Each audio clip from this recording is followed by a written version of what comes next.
As many of you will know, in 2023 I published a video titled, "Will I be struck off?" In that video I outlined the desperate and failed attempts of the Medical Council to silence me, starting in 2020 when I started exposing the fraud of COVID-19 in virology. The COVID crackdowns were unexpected, and I was one of the first doctors in the world to be persecuted and fired. In many ways, it was a blessing, and I elected not to renew my licence in 2021. The Medical Council have spent years trying to intimidate me, and in August 2023 they held a show trial in my absence. By mid-2024, my name had been taken off the medical register, but no public announcement was made. So, what happened? Well, we have been tipped off with some information concerning their plan to extract one of the biggest fines in history from me. So I'm about to reveal publicly, for the first time, what these crooks are up to, their plan to extort me, and why their schemes don't work against the Baileys.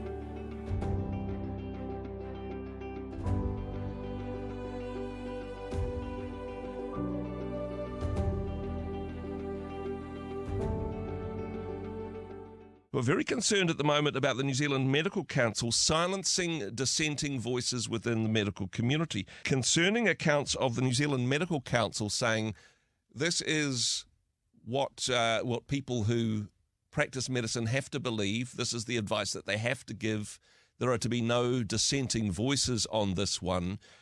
And of course there were situations where people in the medical profession lost their jobs for having a different opinion to the groupthink. During 2020 to 2023, professional regulatory associations became de facto wardens of the more authoritarian COVID-19 nation-states, which included New Zealand. The Medical Council of New Zealand was one such body which, like a duck to water, moved firmly and swiftly to ensure that doctors complied with COVID-19 and vaccine policies, or face disciplinary proceedings and gag orders. J.R. Bruning, consultant sociologist. In May 2016, my husband Mark received a phone call from the Medical Council of New Zealand. The caller advised him that his practicing certificate was about to expire and that he would need to apply for another one in order to keep practicing the following week. In his typically calm manner, Mark said that he was aware of that, and so what? The bureaucrat at the other end of the call was incredulous, probably because Mark had only just turned 40, seemingly an early age to give up a medical licence. Even Mark's colleagues thought he might be just taking a break and would be back in the system after a year or so. I knew differently. After Mark came home from his last clinic, he declared that a black cloud had just lifted and he was free from the shackles of a perverted medical system. Holding a medical licence meant he could not do what he thought was right for his patients. He urged me to get out as well and said that the regulating agencies were completely disconnecting the concept of health from medicine. Everything indicated that this was only going to get worse, but I thought that I could try to find some ways to improve things from the inside. In 2017, I founded SwiftMed, New Zealand's first nationwide primary care online doctor consultation service. The service was an instant success, with almost exclusive 5-star ratings. SwiftMed was awarded the Emerging Business Award at the 2018 Westpac Champion Business Awards, the largest and most prestigious regional awards ceremony in New Zealand. Prior to the launch of SwiftMed, I performed my due diligence and did something of significance on the legal front. More on that soon. In late 2019, I launched my YouTube channel and started making videos about common medical topics. However, by early 2020, my audience started asking me to talk about rumours of a, quote, coronavirus in Wuhan. In March, the time the WHO declared a pandemic and New Zealand went into lockdown, I started publishing videos countering the narrative, for which I noticed there was great demand. As I was overwhelmed with material, Mark started working on the research and in April 2020 sat me down to declare that there was no evidence for the existence of SARS-CoV-2. We started to focus on virology and its related topics, and in September 2020 I was asked to join the Virus Mania team. September 2020 was also the month I was fired from my network TV job for not sticking to the COVID narrative. The network was in receipt of government funding, and they were not happy that I warned people about the COVID vaccines before they had even been introduced. It also coincided with the Medical Council starting a multi-year investigation and harassment campaign against me. First up from the Council in 2020 was the suggestion to sign a gag order that would prevent me from talking about COVID-19 at all. This was our first indication that the Medical Council was acting as a political entity and was not in the least bit impartial. As we wrote in our book, The Final Pandemic, the obvious explanation is that these supposedly, quote, independent medical institutions are in fact collaborating with the government. More evidence of this political interference was uncovered in official government correspondence from 2020 that discussed Dr. Sam Bailey. A New Zealand Doctor Speaking Out with Science article in 2023 stated, "An Official Information Act request has uncovered correspondence between Dr. Ashley Bloomfield, the then Director General of Health, and Joan Simeon, the MCNZ CEO, regarding an NZDSOS member, Dr. Sam Bailey, making videos about COVID." Ms. Simeon states that there is a potential risk of harm to public health. Note again, she does not mention individuals, but the all-encompassing public, a statement that comes very close to a medical assessment by a layperson. She goes on to state that the MCNZ would like to work with the Ministry of Health in their approach to this doctor. On a side note, the Official Information Act correspondence also states that the vaccine would be independently tested and that vaccination would not be mandatory. Both of these statements would be shown to be false, and likely knowingly so at the time. As many of you will know, I did not agree to any of their demands, and since that time have published hundreds of videos, dozens of articles, and 4 books. The farcical nature of Medical Council investigations was surprisingly exposed in a New Zealand Doctor article in 2021 by barrister Galen Phipps. I say surprisingly because this is a mainstream style publication that has published at least one smear article about me. In any case, as was explained, when the Medical Council is dealing with a complaint, the first step is that you are asked to answer the complaint, disclose any medical problems, and outline issues far wider than the complaint about your practice, information that can make its way to a prosecutor. Phipps then details how a secretive committee called the Notification Triage Team considers the complaint and can make the decision to hand it to a Professional Conduct Committee, or PCC. The process has nothing to do with natural justice, and Phipps goes on to state, "The big issue is that by the time a matter gets to a PCC, parts of the Medical Council may be invested in the complaint. Although council staff claim to be independent, all are employed by the same organisation." We were informed that during the COVID era, the chair of the Medical Council, Dr. Curtis Walker, was on the Notification Triage Team. Walker was openly ridiculing any doctors who spoke out against the COVID narrative and encouraged members of the public to make complaints about them. And when complaints came in, the blatantly compromised Walker was chomping at the bit to send them down the prosecution route. Former council member and whistleblower Richard Aston testified last year that the chair would introduce these COVID items with, "Here we go, it's flat earth time, get your tinfoil hats on, we've got another anti-vaxxer in front of us," or "The vitamin C brigade has arrived."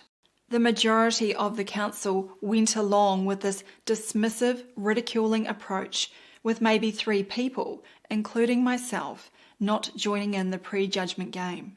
Not surprisingly, the Medical Council received complaints from the public about Walker due to his illogical and ludicrous statements.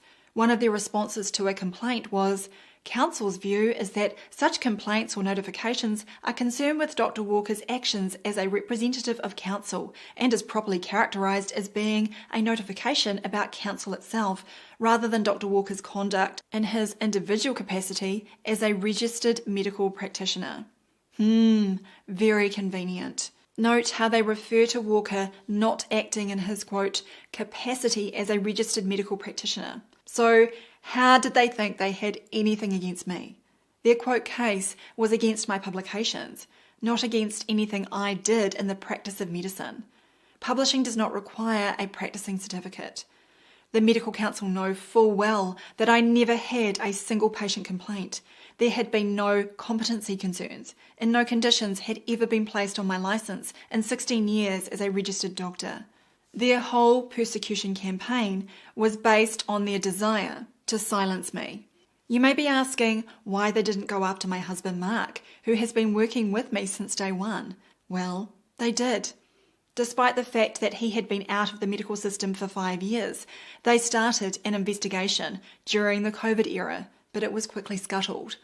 We would imagine that the Medical Council do not want the public to know that he, along with other whistleblowing doctors, such as Mark Edmund and Emmanuel Garcia, sent them equity notices, and they were quietly disappeared from the medical register. Feel free to make inquiries to the Council about any of these doctors. My bet is they won't disclose a thing, but please let us know if they do. Some of us, including me, worked out that in order to enforce anything against us, the Council need to show us when we registered as fellow trustees within an incorporated entity.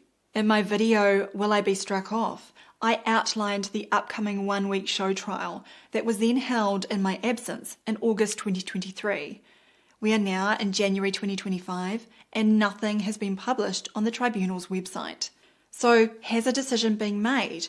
Because as I mentioned in the introduction, my name was removed from the medical register sometime around May 2024. Information has also reached my hands that they are attempting to pin a $160,000 fine on me. Apparently they are not calling it a fine, but quote, costs to remove my name from the register. Given that I exited the medical system years ago and they had no authority to administer me, they should have simply hit the delete button at no cost. We can only suspect that due to their inability to stop my publications, they are resorting to perverse, punitive attempts. Naturally, this won't stop me, but perhaps one of their aims is to scare other doctors into compliance. This is Dr. Jonathan Coates. He is not a medical doctor, but has a PhD, and according to the Denton's Law website, he is one of New Zealand's leading health sector lawyers. Jonathan was engaged by the Medical Council to head the prosecution against me in the week-long show trial in August 2023.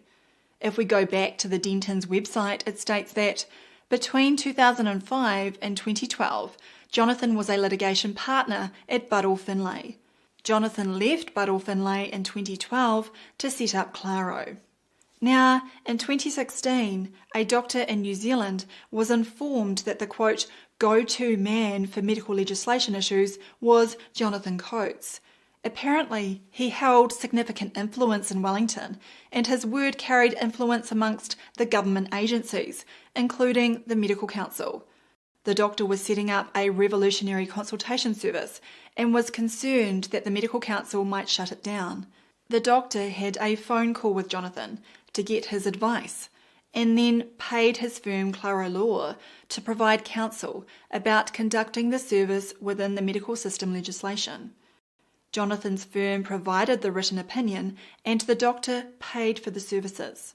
So, how is this relevant to my case?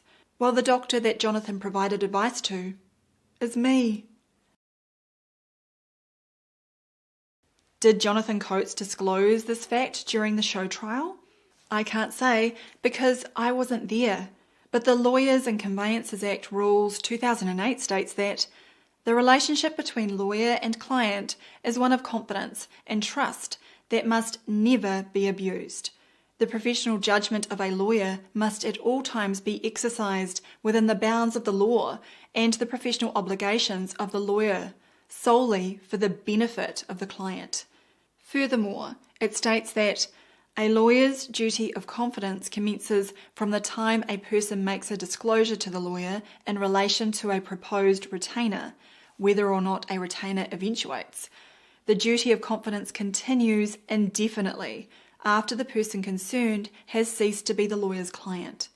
The word indefinitely is unambiguous. It does not mean that 7 years later, a lawyer can act against the benefit of a client. Jonathan has been admitted to the bar and is thus bound by this act.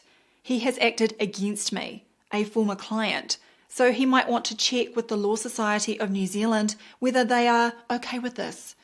It would also be interesting to know how much money went into his pocket while he was carrying out this deed. Meanwhile, I have been tipped off that the Medical Council are now trying to work out a way to get this money off me. In other words, not only has Jonathan betrayed his duty of confidence, but ultimately he is complicit in the Medical Council's process to extort money from me, with himself as a major beneficiary. However, as he is acting in the interests of the government's COVID narrative, we would not be surprised to see if a double standard is invoked, as we did with the Medical Council Chair Curtis Walker. Security means the security of the system.